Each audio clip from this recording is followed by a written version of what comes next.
Good morning. I am Brandon Blouse, and please excuse the robe, but I figure if Hugh Hefner was able to host SNL in his pajamas, I could get out my uh, presentation here in my robe.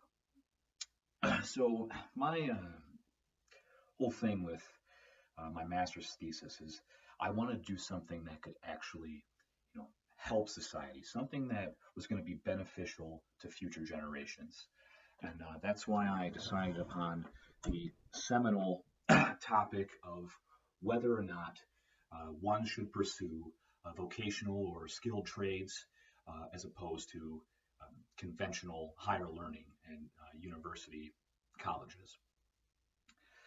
Currently, the U.S. has approximately $1.77 trillion in student debt. That's astronomical.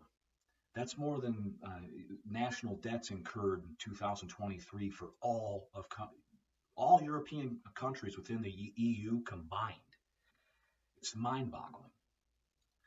So we have to think about the laws of supply and demand, especially in a society of such hyper-capitalism, which America is tending more towards.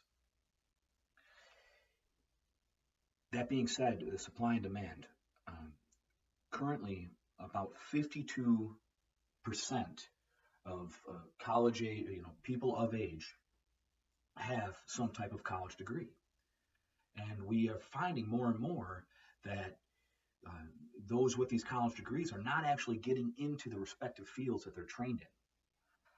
So they're paying off these student loans for the rest of their lives and working,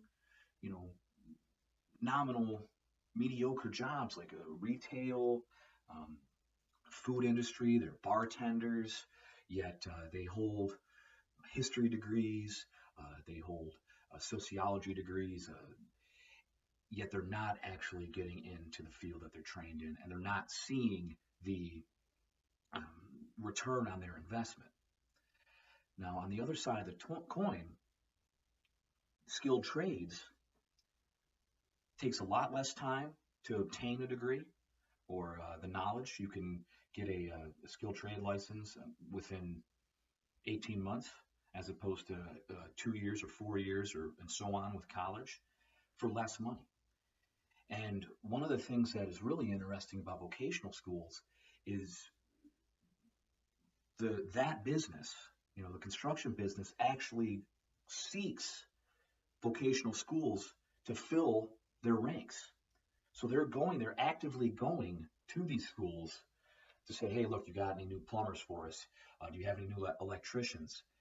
And I know during my time, my undergrad at OU for history, I never once had museums coming to me. I had to, volunteer. I had to go seek out positions at Meadowbrook Hall, for example, and volunteer as a docent.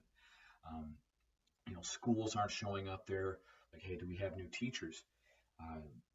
So that, I think, is something that one really should consider. What can you do to help society? Similar, it kind of reminds me of the quote of John F. Kennedy. Ask not what your country can do for you, but what you can do for your country. That's what you want. That's the mindset that you want to, adopt when you're beginning your career. What is going to make you an efficient part of a cog in the machine of society? And from my research, as you'll see in the slides, I believe that after I set out to determine which would be best, I am leaning more towards skilled trades. Thank you.